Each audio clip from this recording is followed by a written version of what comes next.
శ్రీ గురుభ్యో నమః. ఓం సదాశివసమారంభాం శంకరాచార్యమధ్యమాం తత్వవిదానందపర్యంతం వందే గురుపరంపరాం. ఓం శ్రీ గురుభ్యో నమః. పూజ్య గురుదేవులు తత్వవిదానంద సరస్వతి స్వాముల వారి దివ్య చరణారవిందములకు ప్రణమిల్లుతూ పరిపూర్ణ పరబ్రహ్మస్వరూపులకు ప్రియాత్మ బంధువులారా, ఓం శ్రీ గురుభ్యో నమః.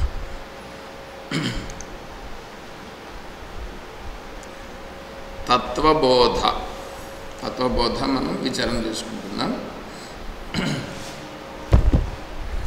తత్వబోధలో సాధన చతుష్టయ సంపద.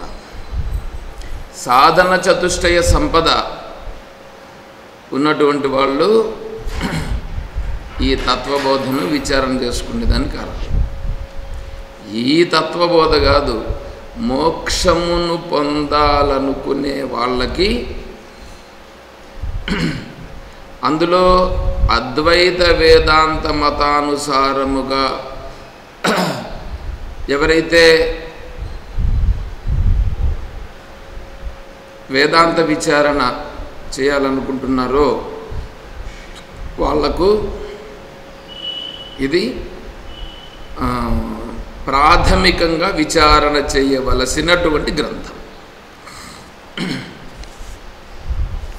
సరే, దీన్ని విచారణ చేయాలంటే సాధన చతుష్టయ సంపద వాళ్ళకు ఉండాలి. సాధన చతుష్టయ సంపద ఏంటివి? 4. ఆ 4 ఏమిటి అంటే నిత్యానిత్య వస్తు వివేకము, ఇహాముత్రార్థ ఫలభోగ విరాగము, శమాది షట్క సంపద, ముముక్షుత్వం. ఇవి 4. ఇవి 4 కలిగి ఉంటేనే అతను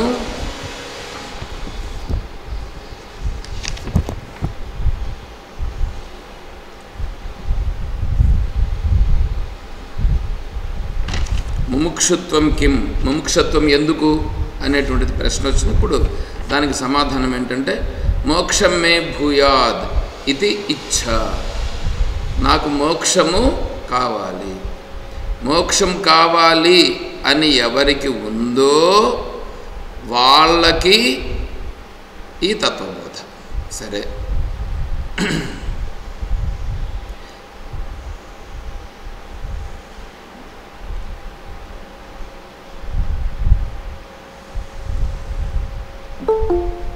నెక్స్ట్ చెప్పండి.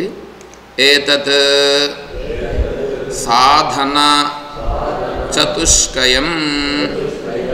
ఇవే సాధన చతుష్టయములంటే. అంటే ఇవి 4 ఉండాలి. ఇవి 4 ఉండాలి. ఏమంటే మనస్సుతో తెలుసుకోవడం. మనస్సుతో తెలుసుకోవడం అనేది ఉంది చూడండి.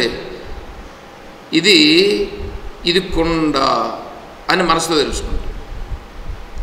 ఇది ఆశ్రమం మనసుతో తెలుసుకుంటాం. ఇది ఫ్యాన్ ఆశ్రమం మనసుతో తెలుసుకుంటాం. అయితే నేను అది మనసుతో తెలుసుకునేది కాదు. నేను అనేది మనసుతో తెలుసుకునేది కాదు. మీరు మనసుతో తెలుసుకునేదని మీరు భ్రమపడబోతారు కాబట్టి చెప్తున్నా. ఎందుకంటే ప్రతిదాన్ని మనం మనసుతో ఎస్టిమేట్ చేస్తుంటాం. అలా ఎస్టిమేట్ చేస్తూ ఉండే కారణం చేత నేను అది కూడా మనసుతో తెలుసుకున్నట్లుగా ఉండదు. మనసుతో తెలుసుకునేది కూడా నేనే. ఏంటంటే అది శరీరము, మనస్సు, ప్రాణము ఇవి ఉన్నాయే, దీనిని గురించి మనసు తెలుసుకుంటుంది. దీని గురించి మనసు గుర్తిస్తుంది. అందువలన దీనిని కలిపి నేను అని అంటాం అందరూ లోకంలో సహజంగా. ఈ నేను కాదు, ఇక్కడ చెప్తాండి, ఈ నేను కాదు. ఈ మనస్సు, శరీరము, ప్రాణము ఇవి ఉన్నాయంటే దేని వలన చేతనవంతమవుతా ఉందో అది నేను. అది నేను తెలుసుకోవాలంటే ఏం చేయాలంటే ఇవన్నీ వీటి పనులు ఉడిగి ఉంటే అప్పుడు అది అక్కడే ఉన్నటువంటిది కాబట్టి స్పష్టంగా ప్రకటమవుతుంది. ఏమంటే ఇప్పుడు ఈ రూమ్లో ఖాళీ ప్రదేశం ఉందిగా, ఖాళీ ప్రదేశం ఉంది. కానీ ఇప్పుడు ఆ కుర్చీలు ఇంకా ఈ పక్క వీటిని అన్నింటి చేత నింపేసి ఇంకా వేసేసినామని అనుకోండి, అప్పుడు ఖాళీ ఉంటుందా? వచ్చి కూర్చుండేదానికి మనుషులు ఎవరైనా? అప్పుడు ఖాళీ ఉండదు. అప్పుడు ఏం చేయాలి? ఈ రూమ్లో ఖాళీనే లేదే అని అంటే ఖాళీ ఉందా, ఖాళీ లేదా? ఖాళీ ఉంది.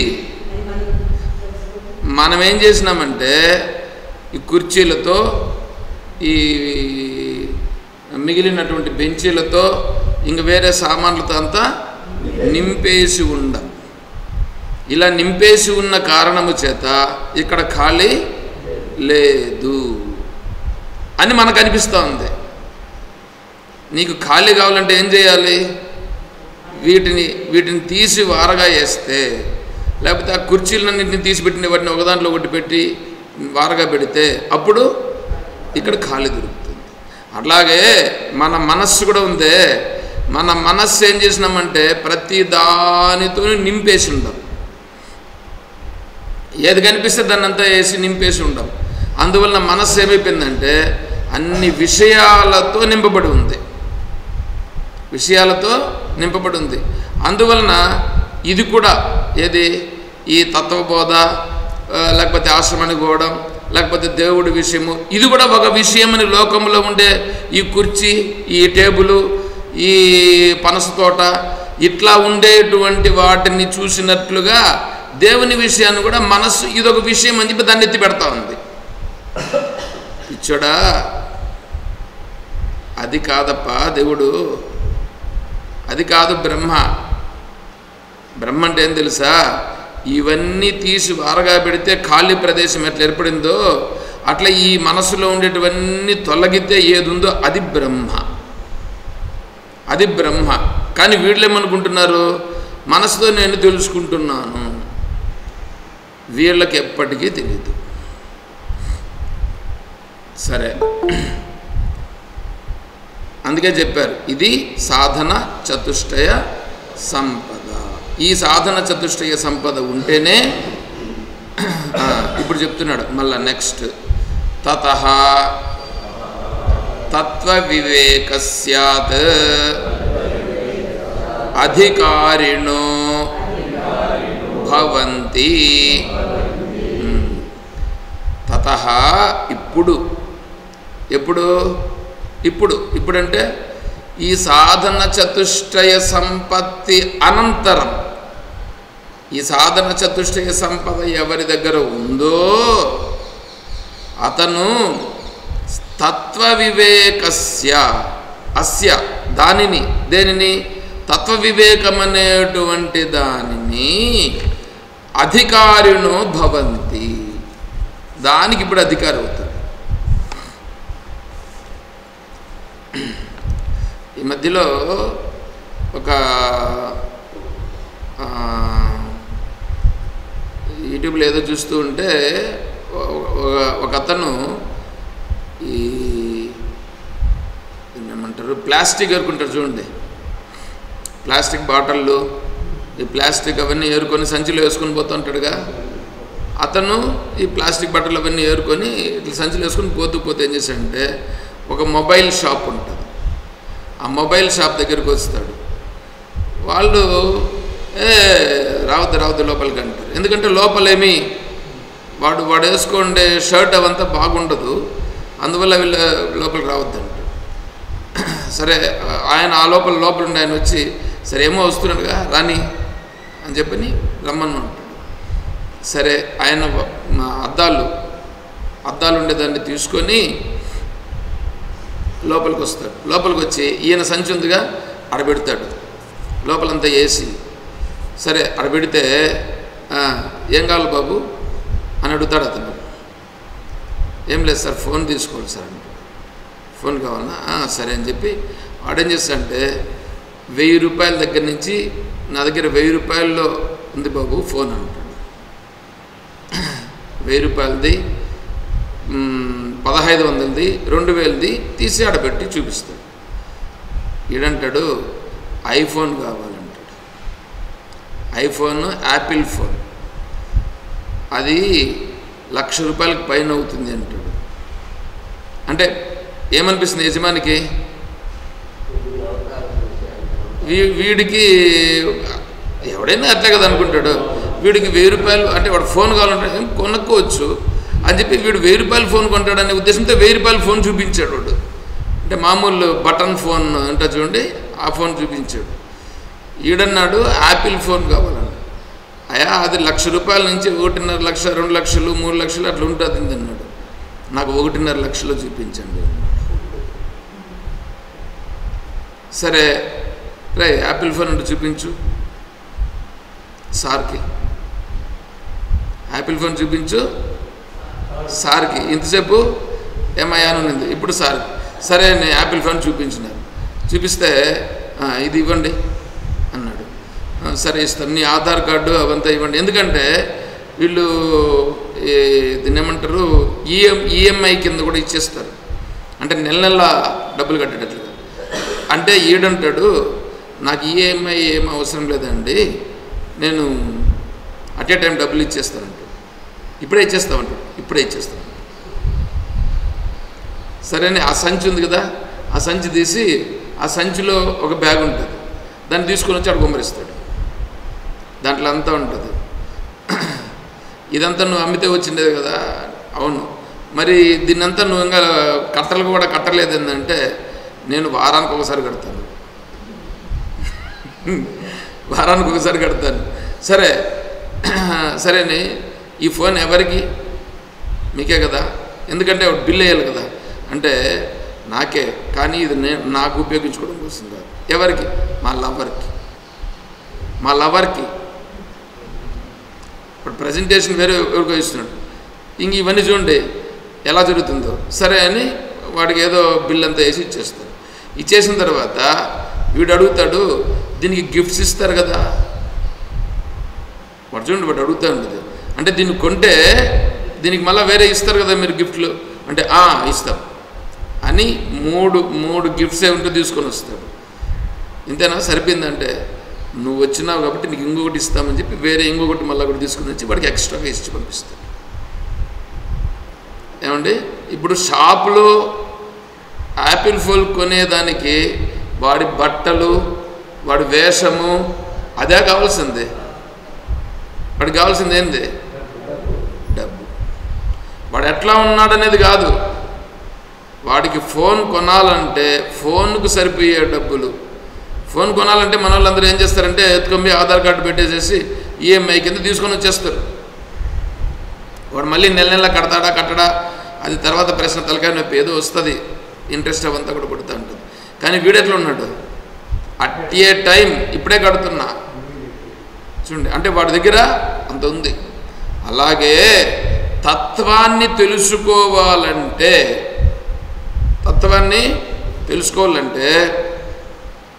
వాడి డ్రెస్సు, వాడి ముఖము, వాడు ఎవరి సంతానము, వాడు బ్రాహ్మణుడా, క్షత్రియుడా, వైశ్యుడా, శూద్రుడా, వాడు ఇండియా వాడా, లేకపోతే అమెరికా వాడా, లేకపోతే జపాన్ వాడా, వాడు పొట్టిగా ఉన్నాడా, పొడుగుగా ఉన్నాడా, ఇదే లెక్క. స్త్రీల, పురుషుల, నపుంసకుల ఇదే లెక్క. ఎవడు లెక్క? మరి ఏం కావాలా? ఇప్పుడు తత్వాన్ని తెలుసుకోవాలంటే, వేదాంతం తెలుసుకోవాలంటే ఏం కావాలి? అది సాధన చతుష్టయ సంపద ఉంటే ఇప్పుడు వీడు అధికారి. ఎవరైనా కావచ్చు, వాడు ఎవడైనా కావచ్చు. అర్థమవుతుందా? భగవద్గీత చదవాలంటే బ్రాహ్మణుడే కావాల్సిన అవసరం లేదు. వేదాంత విచారణ చదవాలంటే బ్రాహ్మణుడు కావాల్సిన అవసరం లేదు. వేద విద్య, వేద పాఠశాలలో చేరాలనంటే బ్రాహ్మణుడైతేనే ప్రవేశం, కానీ భగవద్గీతలో ఎక్కడ అలా చెప్పలేదు. భగవద్గీతలో చెప్పలేదు. ఈ బ్రాహ్మణులుగా ఉండేటువంటి పిచ్చి వెధవలు ఉండారే, వీళ్ళు చేస్తున్నటువంటి అరాచకాలు ఇంత అంత కాదు. వేద విద్యను తెలుసుకోనీయకుండా చేసేదానికి మొట్టమొదటి విఘ్నకారులు ఈ బ్రాహ్మణులు. అవునా కదా? మీరే చూసుకోండి.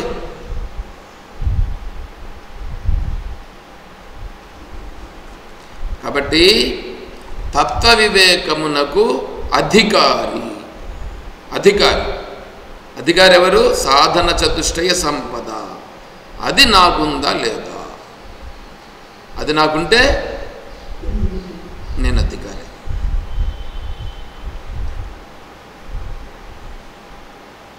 కౌరవులకి పాండవులకి మధ్యలో టెస్ట్ జరుగుతుంది. ద్రోణాచార్యుడు టెస్ట్ పెట్టాడుగా, విలు విద్యలో వాటన్నింటిలో కూడా పెడితే వీళ్ళందరూ పాల్గొంటున్నారు. దీంట్లో పాల్గొనేదానికి అర్హుడు ఎవడు? క్షత్రియుడు. దీంట్లో పాల్గొనేదానికి అర్హుడు ఎవరు? క్షత్రియుడు. ఈయన వాళ్ళకే నేర్పిస్తాడు, వేరే వాళ్ళకి నేర్పించడు. సరే, వీళ్ళు నేర్చుకున్నాడు. దాంట్లో వీళ్ళ యొక్క సామర్థ్యాన్ని పరిశీలిస్తుంది. కర్ణుడు ఎక్కడో నేర్చుకుని వచ్చాడు. ఆయన విలువిద్యను నేను కూడా ప్రదర్శిస్తానుందని అన్నాడు. నువ్వెవరు? నువ్వెక్కడి నుంచి వచ్చినావు? నీ గురువు ఎవరు? నీ సామర్థ్యం ఏమిటి? నీ వంశం ఏమిటి? నీ కులం ఏమిటి? గోత్రం ఏమిటి? ఇవన్నీ అడుగుతారు. అయ్యా, దీనికి కావాల్సినటువంటిది కులము, గోత్రము, వంశమా? నీ క్షత్రియ పరీక్షను క్షత్రియుడిగా ఉండేదాన్ని నిర్ధారించుకునేదానికి నా సామర్థ్యం ఎంత ఉందయా, నా బలం ఎంత ఉందయా అని చూపించేదానికి కావాల్సింది ఏంటండి? నా బలము, నా బుద్ధి, నా సామర్థ్యము ఎంత ఉందో అది కదా నేను చూపిస్తాను. దాన్ని నువ్వు చూపించాలనా, లేకపోతే నువ్వు ఇంక వేరే విధంగా చూపించాలనా? చూపించండి. పార్షియాలిటీ వచ్చేసిందా లేదా? పార్షియాలిటీ వచ్చింది అంటే అక్కడ సమత్వం ఉందా? సమత్వం లేదు అంటే యోగ్యుడు వాడు. ఎప్పుడైతే ద్రోణాచార్యుడు దీన్ని ఖండించినాడో, నువ్వు యోగ్యుడు కాదని అన్నాడో, అప్పుడు వెంటనే దుర్యోధనుడు లేచాడు. ఎందుకు లేచాడు ఈయనేమన్నా దాన్ని కాపాడేదానికి నిలబెట్టినాడా? దాన్ని కాపాడేదానికి చేసిందే స్వార్థానికి చేశాడు. స్వార్థానికి ఉపయోగించుకునేదానికి కదా చేశాడు. అక్కడ స్వార్థానికి అతను ఉపయోగించుకున్నా, అతను స్వార్థానికి ఉపయోగించుకున్న ఇతని ప్రారంధంలో ఈయన సామర్థ్యాలు ఉన్నాయి చూడండి. ఎవరి సామర్థ్యాలు? కర్ణుని సామర్థ్యాలు ఉన్నాయి చూడండి. కర్ణుని సామర్థ్యం అక్కడికి తెచ్చిందా, లేకపోతే దుర్యోధనుడు దయదలిచి ఇచ్చినాడా? సామర్థ్యంతో వచ్చింది.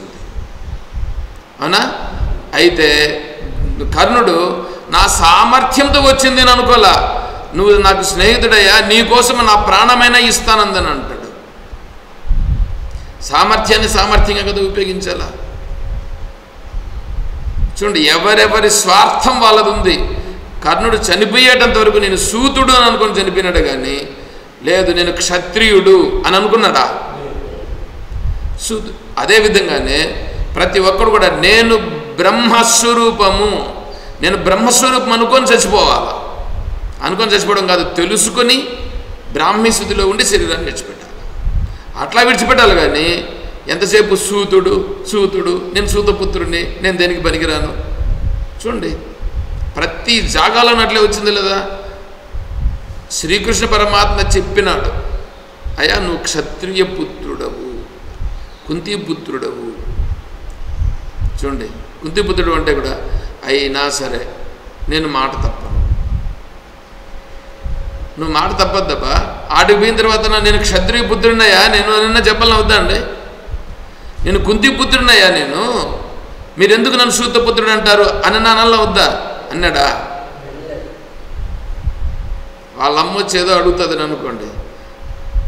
అడిగితే సరే నువ్వెప్పుడూ నన్ను కొడుకుగా చెప్పలేదు, నేను చచ్చిపోయి నా శరీరం పోయిన తర్వాతన్నా నా కొడుకు అని చెప్పి అని అంటాడు.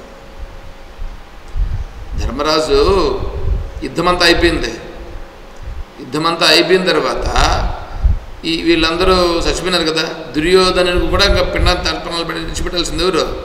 ధర్మరాజు విడిచిపెట్టాలి. ఎవరున్నారు ఇంకా? దుర్యోధను పుత్రులు ఎవరైనా ఉన్నారా? ఎవరు లేడు, అందరూ చచ్చిపోయినారు, అందరూ పోయినారు. ఇంక మిగిలి ఉండేది ఈ ధర్మరాజు. కాబట్టి వాళ్ళందరికీ కూడా తర్పణాలు ఇడిచిపెడుతున్నాడు. ఇప్పుడు కుంతీదేవి చూస్తుంది, కర్ణుని కూడా విడిచిపెడతాడేమో అని చూస్తుంది. కర్ణుని మాటే చెప్పడు. ఎందుకు? ధర్మరాజు యొక్క మనస్సులో కర్ణుడు సూతపుత్రుడు అని ఉంది, కానీ కుంతిపుత్రుడు అని ఉందా? లేదు. అప్పుడు వస్తుంది కుంతీదేవి, నాయన కర్ణునికి కూడా విడిచిపెట్టు. కర్ణునికి ఎందుకమ్మా విడిచిపెట్టాలి? మనం విడిచిపెట్టేదానికి మనం అతనికి ఏం సంబంధం మనకు అని అంటే, అతను నీకంటే పెద్దోడని అప్పుడు చెప్తాడు. అప్పుడు తెలుసుకుంటాడు. అంతవరకు ధర్మరాజు కూడా తెలియదు. చూడండి ఎట్లా ఉందో. ఇంకా అప్పుడేదో కథ జరుగుతుందని అనుకోండి. ఎందుకు చెప్తున్నామంటే, ఇది లోపల కుమిలిపోయిందా లేదా కుంతీదేవి? కొడుకును దగ్గర పెట్టుకొని కూడా నా కొడుకు అని చెప్పలేకుండా కుమిలిపోయింది. అలాగే నేను బ్రహ్మస్వరూపుడను అనేటువంటిది స్పష్టంగా తెలుసుకొని కుమిలిపోవాల్సిన అవసరం ఏంటి? చెప్పు. ఏమి జరగాలంటే అది జరుగుతుంది, అది చెప్పు. ఒకరిని మెప్పించడం కోసం కాదు నువ్వు చెప్పాల్సిందే, ఒకరిని మెప్పించడం కోసం కాదు నేను ఉండాల్సిందే. అసలు ఈ శరీరం ఎందుకుందో ఏం తెలుసండి మీకు? మీ శరీరం కూడా ఎందుకుందో మీకు తెలుసా? మీరు అనుకుంటున్నారు భార్య బిడ్డలు కొడుకులు వీళ్ళు వాళ్ళు వీళ్ళ కోసం ఉండాము అని మీరు అనుకుంటున్నారు. అది ఎందుకు అనుకుంటున్నారో మళ్ళీ తెలుస్తుంది. ఈ తత్వ వివేకాన్ని తెలుసుకుంటే అప్పుడు తెలుస్తుంది మీకు శరీరం ఎందుకుంది అనేసి. అందుకే అధికారి, నువ్వు అధికారి అవుతావు ఎప్పుడు? సాధన చతుష్ట సంపద ఉంటే అధికారి. సరే, నెక్స్ట్ మళ్ళీ ప్రశ్న. తత్వ వివేక కహ. సరేనా, నువ్వేందో తత్వ వివేకం అని అంటాడో, ఆ తత్వ వివేకం అంటే ఏంటి? ఇంత అధికారి అయితే ఎంత పెద్ద బిల్డప్ ఇస్తావు కదా నువ్వు. తత్వ వివేకము దానికి అధికారి.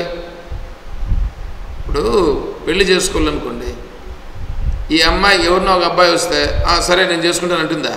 ఆ అబ్బాయి ఎవరినో ఒకరిని చూస్తే నేను చేసుకుంటాను అంటాడా? ఎందుకు? వీడికి కావాల్సింది అమ్మాయే కదా, ఆమెకు కావాల్సింది అబ్బాయే కదా. ఈ అమ్మాయికి కావాల్సింది అబ్బాయికి కావాల్సింది అమ్మాయి. సరే ఓకే అనొచ్చు కదా. ఎందుకు అనట్లేదు? అర్హత కావాలా అంటే ఈమె మనస్సుకు సరిపోయేటట్లుగా వాడు ఉండాలా, వాడి మనసుకు సరిపోయేటట్లుగా ఏముండాలి అంటే అవి రెండు కూడా కుదరాలా. వీళ్ళిద్దరికి కుదిరితే ఇంకా మిగతా అటువంటి మళ్ళా కుదరాలా. ఇవన్నీ చూడండి, ఇవే నిజమైనది అర్హత. నిజంగా స్త్రీని పురుషుడు చూడడం, పురుషుని స్త్రీ చూడడం, ఇద్దరికీ నచ్చితే అది నిజమైన వివాహం. ఇద్దరికి నచ్చితే కదా. ఇద్దరికి నచ్చకుండా మిగిలిన వాటిలో అన్నింటిలో ఉంటే ప్రయోజనం ఏంటి? వెనకంటనే ఉంటారండి. దేనికి? నిన్ను ముందుకు పంపించేదానికా లేకపోతే తోసేసేదానికా? అర్థమవుతుందా? ఎందుకు ఉండాలి భార్యాభర్తలుగా ఉండేటప్పుడు? ఎందుకు ఉండాలి భార్యాభర్తలుగా? ధర్మేచ అర్థేచ కామేచ మోక్షేచ. ఏమండి? బ్రహ్మచారిగా ఉన్నప్పుడు విద్యాభ్యాసం చేశాడు. విద్యాభ్యాసం చేసి ఈ ప్రపంచం అంటే ఏంటి, నేనంటే ఏంటి, ఈ లోకేషణ పుత్రేషణ ధనేషణ ధారేషణ ఇవంతా ఏంటి అని తెలుసుకున్నాడు. తత్వం అంటే ఏంటి అది కూడా తెలుసుకున్నాడు. ఇప్పుడు ఆ విద్య ఎక్కడుంది? ఆ విద్యను చెప్పేవాళ్ళు దానికి వాల్యూ లేకుండా చేసి పెట్టారు. దానికి వాల్యూ లేకుండా చేసి పెట్టారు. ఒకటి చదువుకున్నా కూడా వేదం చదువుకునేదానికి ఎవరో కొంతమంది ఉంటారు. ఆ వేదం చదువుకునేదానికి ఉంటే కూడా వీళ్ళేమంటే, ఇప్పుడు మీరేమంటే ఈ తండ్రి కానీ తల్లి కానీ శరీరం విడిచిపెట్టినప్పుడు గుండు కొట్టేస్తారా? ముండనం చేసేసి పిల్లకి పెడతారా?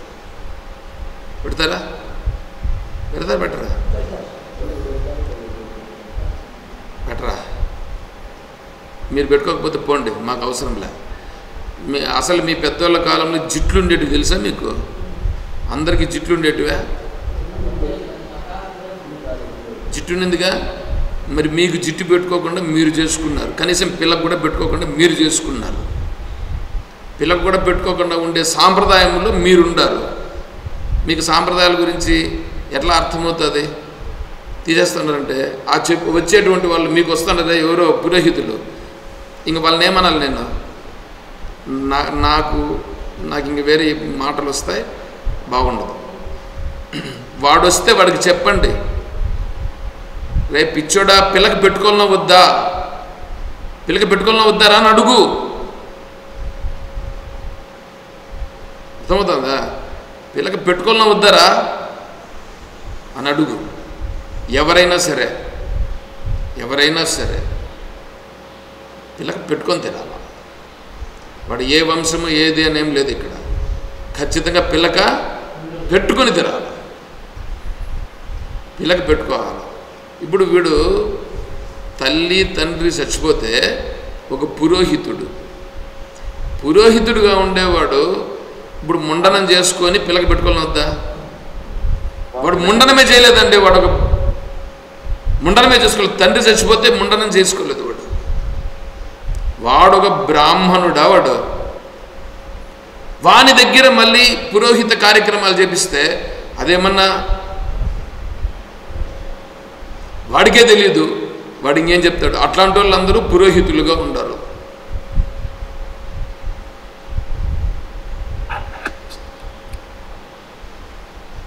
ఏమనిపిస్తుంది అట్లాంటి వాళ్ళను?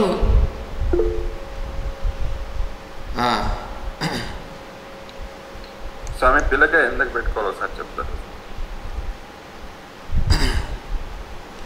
పిల్లక అనేటువంటిది రుద్రుడు అండి.